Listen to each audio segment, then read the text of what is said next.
Welcome to மிச்சட்லா சமையல் அறைங்க. இன்னைக்கு நம்ம பார்க்க போகிறது குழந்தைகளுக்கு ரொம்பவே பிடிச்ச மசாலா எக் பிரெட் ரெசிபி தாங்க. இதை எப்படி செய்யணும்னு வீடியோக்குள்ளே போய் பார்க்கலாம் வாங்க. இன்னும் நீங்கள் மிச்சட்லா சமையல் அறை சேனலை சப்ஸ்கிரைப் பண்ணலையா? உடனே ரெட் கலர் பட்டனை கிளிக் பண்ணி சப்ஸ்கிரைப் பண்ணிக்கோங்க. கூடவே இருக்க பெல் ஐக்கானையும் கிளிக் பண்ணிக்கோங்க. உடனுக்குடன் அப்டேட்ஸ் உங்களை தேடி வருங்க. கடாய் ஒன்று அடுப்பில் வச்சுக்கலாம். இதில் 1 டேபிள் ஸ்பூன் வரைக்கும் தேங்காய் எண்ணெய் சேர்த்துக்கிறேன். ஆயிலை நல்லா கடாய் ஃபுல்லாக ஸ்ப்ரெட் பண்ணி விட்டுறலாம். இப்போ எண்ணெய் காஞ்சிருச்சு. நான் ஒரு பெரிய வெங்காயத்தை இந்த மாதிரி பொடியாக கட் பண்ணி வச்சுருக்கேன். அதை நான் கடாயில் சேர்த்திக்கிறேன். நான் 5 பிரெட் பீசஸ் தான் எடுத்து நான் செய்ய போகிறேன். ஸோ அதனால் நான் இந்த ஒரு பெரிய வெங்காயம் மட்டும் சேர்த்திருக்கேங்க. கூடவே கொஞ்சம் கருவேப்பிலும், ஒரு பச்சை மிளகாயை விதையை நீக்கிட்டு பொடியாக கட் பண்ணி வச்சுருக்கேன். ஒரு இனுக்கு கருவேப்பிலையும் பொடியாக கட் பண்ணி வச்சுருக்கேன். அதை ரெண்டையும் சேர்த்து 1 நிமிஷம் வரைக்கும் இந்த மாதிரி வதக்கி எடுத்துக்கலாம்.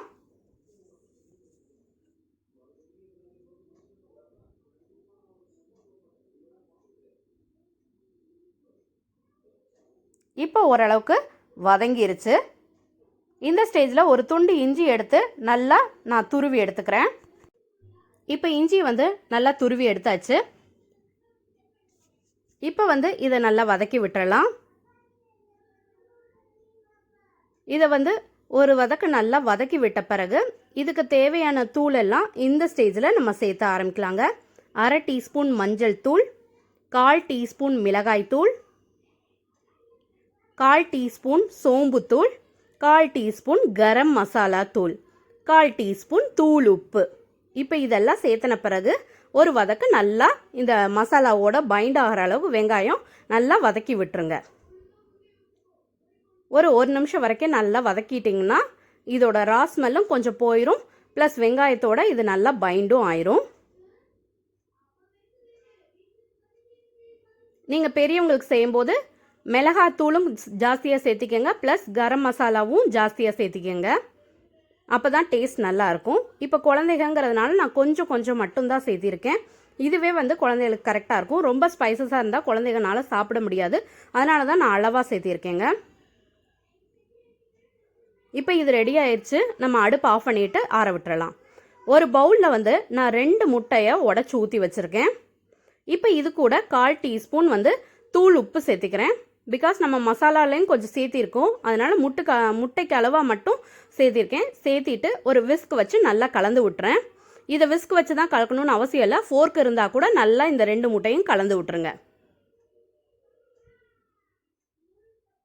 1 நிமிஷம் வரைக்கும் இதை நல்லா கலந்து எடுத்துக்கலாம். இப்போ 1 நிமிஷம் கழித்து நான் இதில் 1/4 டம்ளர் அளவுக்கு பால் சேர்த்துக்கிறேன். அப்போ தான் நம்மளோட எக் மசாலா பிரெட் ரொம்ப சாஃப்டாகவும் ப்ளஃபியாகவும் இருக்கும். நல்லா டேஸ்டாகவும் இருக்கும். அதுக்காக இப்போ இந்த பாலையும் சேர்த்து நல்லா கலந்து விட்டுருங்க. மறுபடியும் 1 நிமிஷம் நல்லா கலந்து எடுத்துக்கோங்க.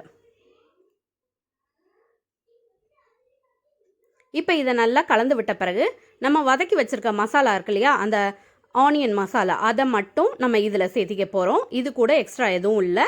இந்த மசாலா மட்டும்தான் சேர்த்துறோம்.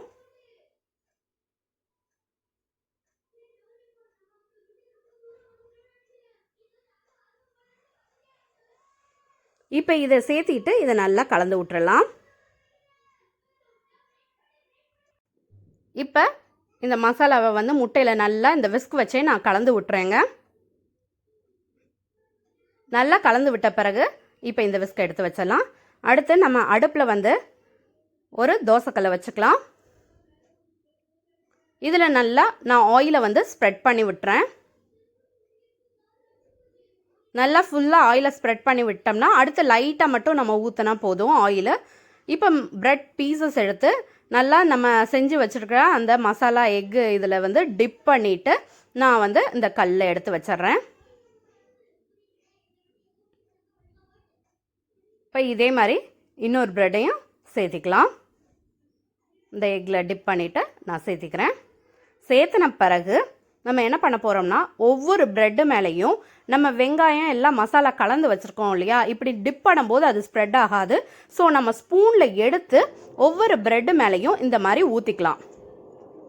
நம்மளுக்கு எவ்வளோ தேவையோ அந்தளவுக்கு ஊற்றி 2 ப்ரெட்லேயும் ஸ்ப்ரெட் பண்ணி விட்டுக்கலாம். ஈவனாக ஸ்ப்ரெட் பண்ணி விட்டுருங்க. இப்போ ஸ்ப்ரெட் பண்ணி ஒரு நிமிஷத்துலேயே குக் ஆயிரும். திருப்பி போட்டுடலாம். இந்த அளவுக்கு ப்ரௌனிஷாக வேகணும், அப்போ தான் நல்லாயிருக்கும்.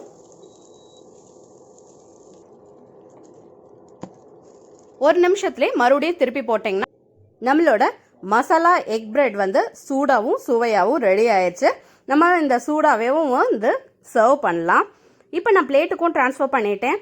ட்ரான்ஸ்ஃபர் பண்ணிவிட்டு பிரெட் பீசஸை இந்த மாதிரி ட்ரையாங்கிள் ஷேப்பில் கட் பண்ணி வச்சிட்டிங்கன்னா குழந்தைங்க வந்து நல்ல டேஸ்ட்டாக இருக்குன்னு விரும்பி சாப்பிடுவாங்க. ஒவ்வொரு பீஸாக அவங்க ஹேண்டியாக இருக்கும் எடுத்து சாப்பிட்றதுக்கும்.